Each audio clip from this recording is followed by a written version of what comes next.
Hey YouTube, One Bottom Leafer here, and today I'm smoking some Black Gold from Highland Cigars. I told y'all that y'all would do a review on this, and this is going to be it. So, first off, the Black Gold, when you get it, is literally a black tobacco.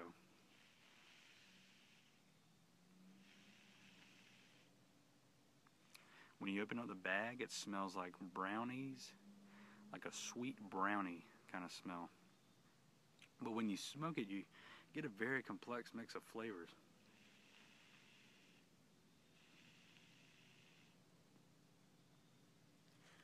For me, it's kind of when I start smoking, it smells or it tastes like a brownie. When I get about 5 minutes into it, I get a very dark cherry. It's like a black cherry smell and taste. And then I also get like a hint of molasses in there too. Similar to the molasses taste that you get when you do chewing tobacco, like Red Man or Levi Garrett.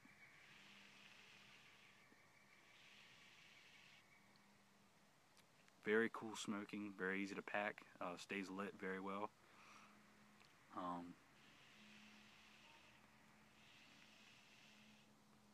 really like Highland Cigars' cut that they cut their tobacco. It's just about perfect for me.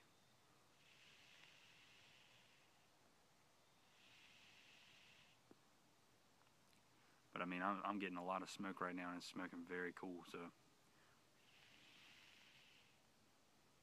if you're looking for a good aromatic, I shouldn't say good, I mean a great aromatic, definitely check out Highland Cigars Black Gold.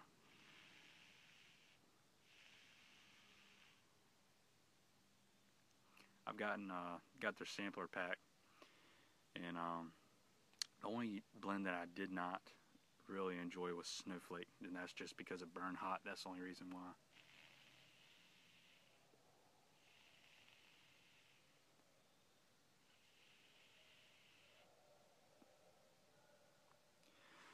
But this stuff is wonderful. So go check out Highland Cigars and go check out some Black Gold. Also, I want to talk about in this video, I want to go see The Hobbit.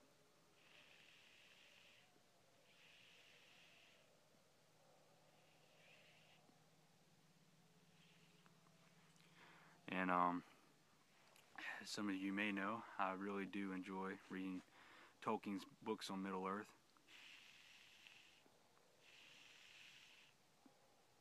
It's actually one of the things that inspired me to get this kind of pipe, a Seafarer by McQueen, one of their wooden stem pipes, probably most likely modeled after the one seen in the Lord of the Rings movies.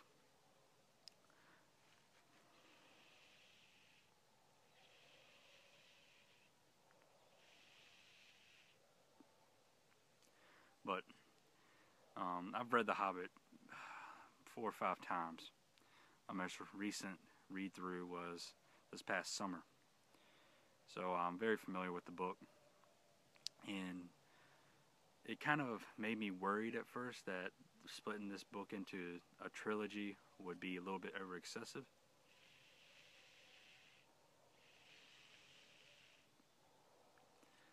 But the way that I see that they're doing it is going to make the other 2 movies really fit in good. And what it seems to be is they're making really a prequel to Lord of the Rings. And while j.r.r. Tolkien, I don't think that he was meaning to make The Hobbit a prequel to Lord of the Rings, so to speak. It was supposed to be its independent story that kind of intertwined with the Lord of the Rings.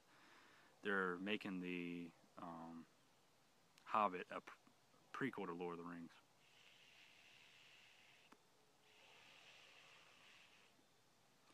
And you may ask, here I gotta relight my pipe.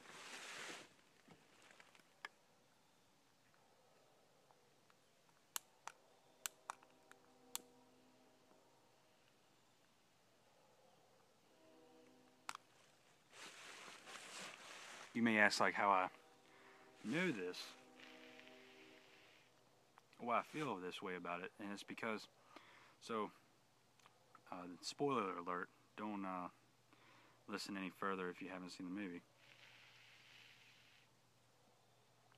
But the necromancer is going to definitely play a greater role. And for you, those of you who do not know what the necromancer is, it's basically the spirit of Sauron.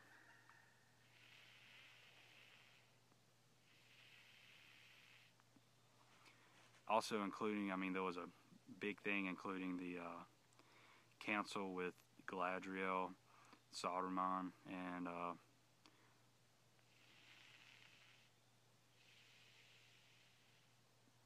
Elrond, half-elven.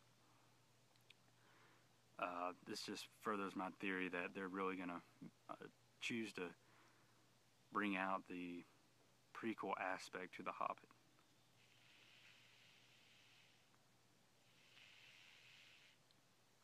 And I'm pretty excited because in the book I wish they would have expanded more upon especially the meeting with Bjorn.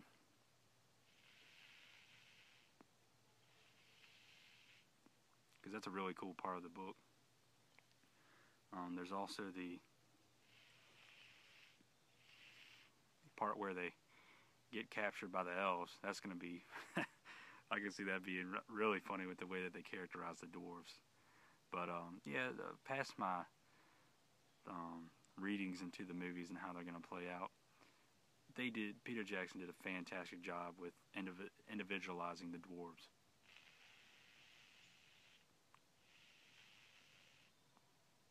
I mean, you got 13 dwarves.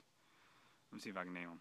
Bomber, Biffer, Bofer, Ori, Nori, Dori, Oin, Gloin, Balin, Dwalin, Doran, and I'm missing a few.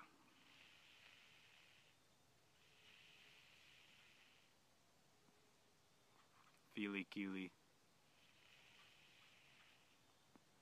I think it's about it. I'm probably missing a couple.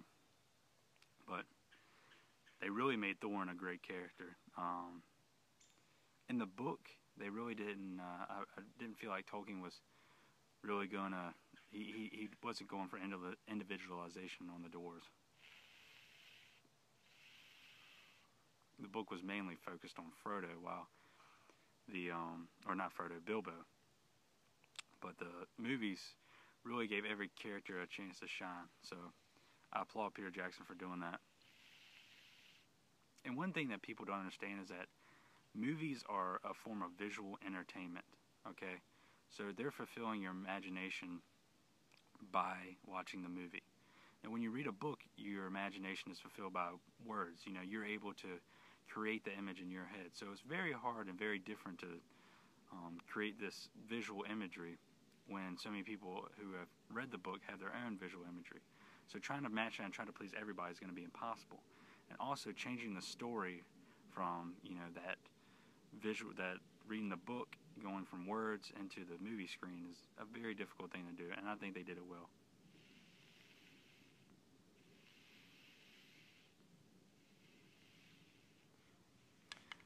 So I really enjoyed the movie. I'd have to give the Hobbit probably a 9 out of 10.